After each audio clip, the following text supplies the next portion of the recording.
جب بھی lock down کا اعلان کیا گیا، اس لاک ڈاؤن کے اندر ان علاقوں پر لشکر کشی جیسا ماحول پیدا کیا گیا جو بدقسمتی سے مہاجر ڈومینیٹڈ ایریاز ہیں یا غیر مہاجر علاقے ہیں۔ اگر ہم پوری ایمانداری سے جائزہ لیتے ہیں تو ہمیں نظر یہ آتا ہے کہ دہلی کی نہاری تو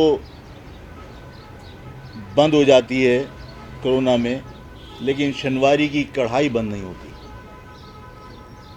ہم اگر دیکھتے ہیں تو لانڈھی کی مہاجر آبادی جہاں ختم ہوتی ہے وہاں لاک ڈاؤن بھی ختم ہو جاتا ہے، اور اس سے آگے قائد آباد اور داؤد چورنگی تمام کا تمام کھلا ہوتا ہے، کاروبار کھلا ہوتا ہے۔ اگر ہم اپنے اورنگی ٹاؤن کو دیکھتے ہیں تو اورنگی ٹاؤن کے اندر باقاعدہ مارا جا رہا ہوتا ہے، شٹر بند کیے جا رہے ہوتے ہیں اور اس میں گاہک بند ہو جاتے ہیں، اور وہاں غنڈہ گردی کی بدترین مثالیں قائم کی جاتی ہیں، لیکن اس کے برعکس بنارس پورا کھلا ہوتا ہے۔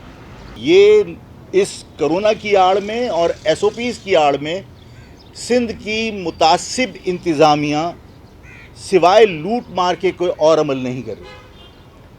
دیکھیے، جب ہم یہ دیکھتے ہیں کہ ان ایس او پیز کے اوپر عمل درآمد کرانے کے لیے وہ کاروباری دکانیں یا کاروبار کے وہ مراکز سیل کیے جاتے ہیں جہاں بہت بڑے پیمانے پر تجارت ہوتی ہے،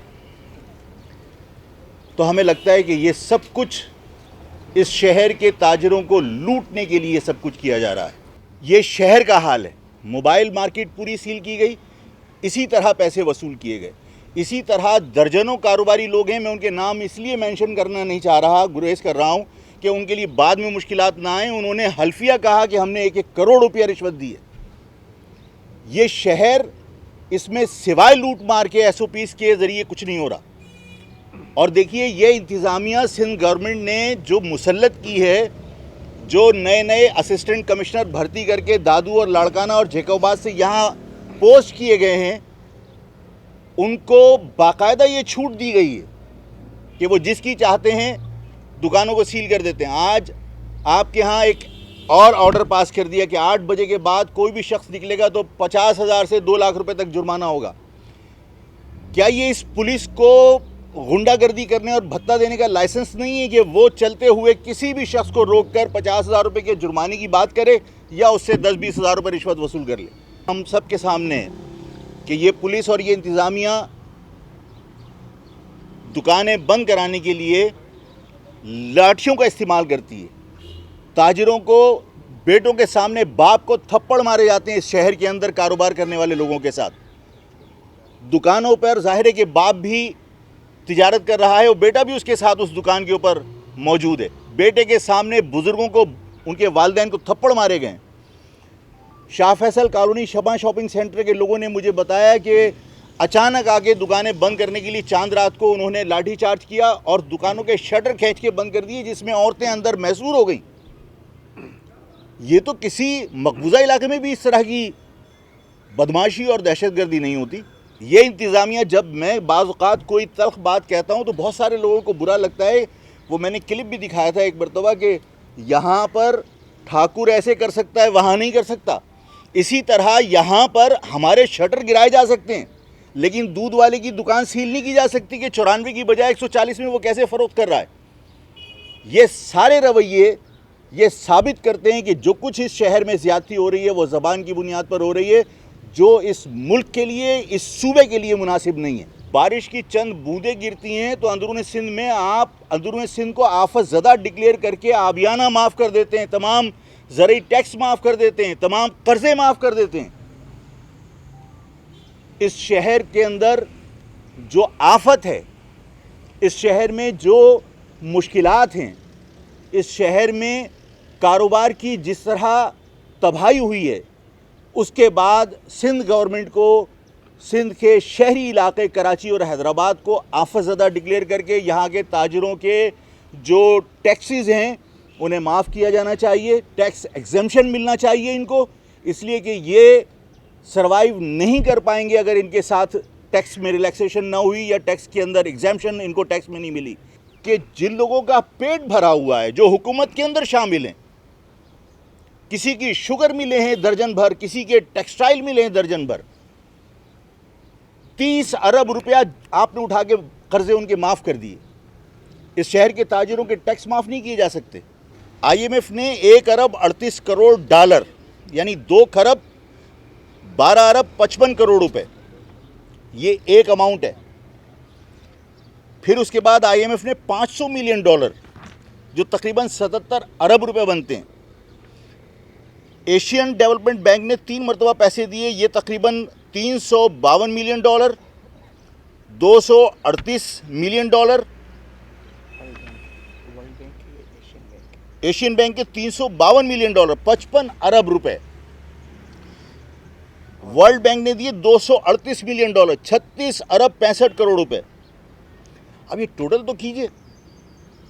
اور یہ سارے پیسے کوئی آپ کو لون نہیں ہے, یہ کرونا کی مد میں امداد آئی ہے, اور باقاعدہ اس امداد کے حوالے سے یہ مینشن تھا کہ اس امداد کو لوگوں کے بجلی کے بل ادا کرنے کے لیے استعمال کیا جائے گا, کرونا کی جو ویکسین ہے اس کے لیے یا کٹ خریدنے کے لیے استعمال کیا جائے گا.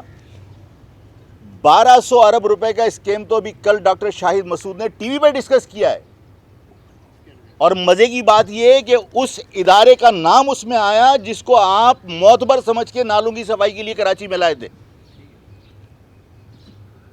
کیا نام ہے اس کا؟ این ڈی ایم ہے, نیشنل ڈیزاسٹر مینجمنٹ اتھارٹی.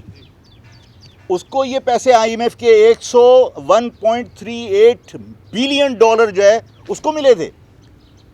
کہاں خرچ ہوئے؟ جن کے پیٹ بھرے ہیں ان کو آپ نوازے چلے جاؤ, ان کے قرضے معاف کر دو, ان سے حساب نہ لو, ان کا احتساب نہ کرو, اور اس شہر کے لوگ بھوک سے مر رہے ہوں. انہیں مہنگائی سے نجات دلانے کے لیے پولیس استعمال نہیں کی جا سکتی, ان کو مزید نچوڑنے کے لیے, مزید ان کا کچومر نکالنے کے لیے آپ پولیس کو استعمال کر رہے ہیں.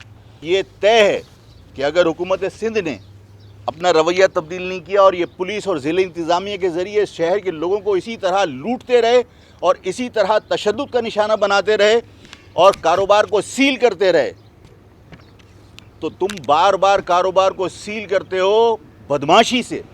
ہم رضاکارانہ طور پر کاروبار بند کر کے تمہیں بتائیں گے کہ کاروبار کیسے بند ہوتا ہے. مہاجر قومی موومنٹ اگر یہ رویے تبدیل نہیں ہوئے تو ہڑتال کی کال دے گی, جو اس شہر میں بہت عرصے سے کسی نے نہیں دی. اس کے علاوہ ہمارے سامنے کوئی اور حل نظر نہیں آتا. ہم اپنے تاجر برادری کو اس طرح لاوارث اور تنہا نہیں چھوڑ سکتے. تاجر برادری کے ساتھ ہونے والی زیادتی پر جو اس شہر سے تعلق رکھتے ہیں, حیدرآباد سے تعلق رکھتے ہیں, حیدرآباد کی ہوٹل ایسوسی ایشن نے مجھے ریکویسٹ کی کہ آفاق بھائی حیدرآباد کے ہاسپٹلز کا ریکارڈ تو چیک کیجئے کہ یہاں پر کرونا کا حیدرآباد شہر کا کوئی پیشنٹ نہیں ہے. سب اندرون سندھ سے آ رہے ہیں, سب قاسم آباد سے آ رہے ہیں. اس شہر میں موبائل اسنیچ کرنے پر, گاڑیاں اسنیچ کرنے پر 3 مہینے میں 98 شہری جو ہے اپنی جان سے گئے. کسی جرائم پیشہ فرد کو پکڑنے کے لیے پولیس نے کوئی تیزی دکھائی؟ سندھ گورنمنٹ کو کوئی شرم آئی, کوئی غیرت آئی؟ ہماری دکانیں سیل کرنے کے لیے پوری انتظامیہ کو لگایا ہوا ہے.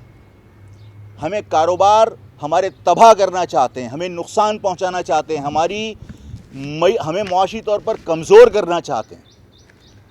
یہ ساری چیزیں دکھ دہ ہیں, اور میں نے کہا کہ یہ سب کچھ بند ہونا چاہیے, اور ان کو مشاورت سے تاجروں کو جو وقت طے کیا جائے وہ تاجروں کی مشاورت سے طے کیا جانا چاہیے, جو کاروبار کے اوقات طے ہوتے ہیں.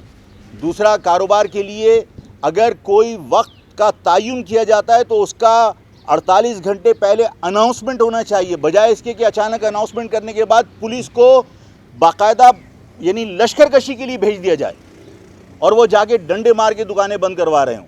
پولیس کی انوالومنٹ نہیں ہونی چاہیے کاروبار بند کروانے اور کھلوانے کے لیے. ہمارے ساتھ تو رویے یہ ہیں کہ آپ صحافی حضرات بیٹھے ہوئے ہیں, آپ نے اپنا فرض نبھانے کے لیے ناانصافیوں کے خلاف کوریج کرنے کے لیے چلے گئے کہ یہ علاقے بند ہیں, فلاں علاقہ کھلا ہوا ہے, تو یہ کس کی ایما پر کھلا ہوا ہے؟ تو جو لوگ یہ کوریج کرنے کے لیے گئے ان کو پولیس نے تشدد کا نشانہ بنایا, ان کو تھانے میں ڈال دیا. میں نے ابھی وائس نوٹ سنا ہے. اس شہر میں اگر لوگ آگاہ ہیں حقائق سے تو اس صحافی برادری کی وجہ سے, اور اگر اس صحافی برادری کا گلا گھونٹنے کی کوشش کی جائے, بندوق کی نوک پر ان سے حقائق چھاپنے سے ان کو روکا جائے, کوریج سے روکا جائے, تو اس کی ہم شدید مذمت کرتے ہیں اور ہم صحافی برادری کے ساتھ کھڑے. اور اگر صحافیوں کے ساتھ یہ رویہ اختیار کیا گیا تو صحافیوں کے ساتھ احتجاج میں آفاق احمد آپ کے ساتھ کھڑا ہوگا. میں آپ سے گزارش کرنا چاہتا ہوں کہ ایک تو صحافی حضرات بلا جھجک لوگوں میں اویئرنیس پیدا کریں. یہ آپ کا فرض بھی ہے اور آپ کے اوپر قرض بھی ہے. اس شہر میں ہم بھی رہتے ہیں اور آپ بھی رہتے ہیں. یہ زیادتیاں اس ملک کے لیے فائدہ مند نہیں ہیں, اس شہر کے لیے, اس صوبے کے لیے فائدہ مند نہیں ہیں. یہاں پر باہر سے آنے والے لوگ مسلط کیے گئے ہیں. ہم یہ چاہتے ہیں کہ یہاں کی انتظامیہ بھی مقامی ہونی چاہیے. یہ اس موقع پر بات کرنے کا وقت نہیں ہے, لیکن ضروری ہے کہ یہ کہا جائے کہ انتظامیہ غیر مقامی ہے, جس کی وجہ سے یہاں پر یہ سب مشکلات ہم فیس کر رہے ہیں. ایشوز ہوتے ہیں نا, اور اگر اس اپیل میں سچائی ہوتی ہے تو یہ جو گروپ ہیں جو اس وقت موجود ہیں, وہ آپ بھی جانتے ہیں کہ ظاہر گروپ ہی ہیں, پارٹیاں تو نہیں ہیں. اور آپ کو یہ بھی معلوم ہے کہ مطلب کس کی اسٹرنگز کہاں سے ہلتی ہیں. الطاف صاحب اپنے عروج پر تھے ملیٹ ڈسٹرکٹ کا جب قیام عمل میں آیا تھا, اگر آپ لوگوں کو تاریخ یاد ہو. اور ملیٹ ڈسٹرکٹ کے اوپر میں نے اسٹرائک کی کال دی تھی. آپ کسی سے جا کے تحقیق کر کے تصدیق کر لیجئے گا کہ الطاف حسین صاحب کی گلی کے اندر بیکری تھی, وہ بند تھی. اس کا مقصد ہے کہ اگر آپ جینون ایشوز کے اوپر اور پوری سچائی کے ساتھ اگر آپ کوئی اپیل کریں گے تو اس میں کسی پارٹی کا عمل دخل نہیں ہوگا, بلکہ عوام اس کو کامیاب کرے گی.